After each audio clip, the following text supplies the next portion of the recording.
दुनिया ये कहती है कि कुसंग को छोड़ दो, सत्संग में जाओ।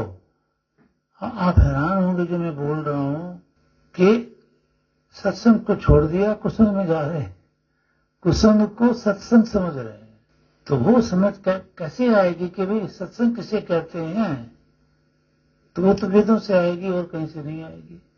कई ये भी कह देते हैं सत्संग उसे बोलते हैं आजकल के जो भी हैं कि जो सत का संग।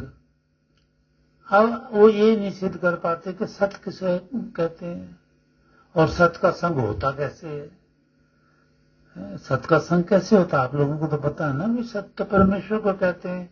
और उसका संग इसे समझो, जब आप हवन कर रहे हैं, यज्ञ कर रहे हैं, नाम जप रहे हैं, योगाभ्यास कर रहे हैं, तो इस वक्त आप परमेश्वर का संग कर रहे हैं, सत का संग कर रहे हैं।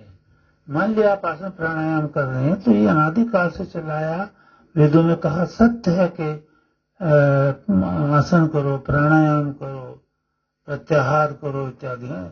यम नियम आसन प्रत्याहार धारणा ध्यान समाधि, तो ये वेदों में है, इसलिए ये सत्य है।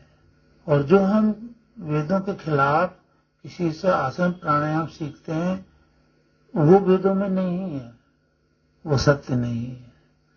उसका नुकसान तो होता है पर लाभ नहीं हो सकता, कभी भी नहीं हो सकता, क्योंकि ये है ईश्वर का वाक। एक तो वाक ईश्वर का ये है कि विद्वानों से वेद सुनो, उसमें ज्ञान लो। दूसरा ये है कि भी विद्वानों का संग करो, सत्य को श्रद्धा इत्यादि को समझो।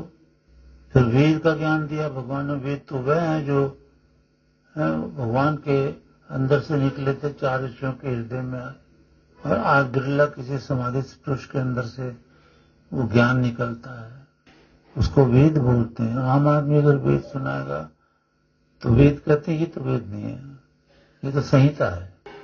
बोलो सच्चिदानंद घन भगवान की जय।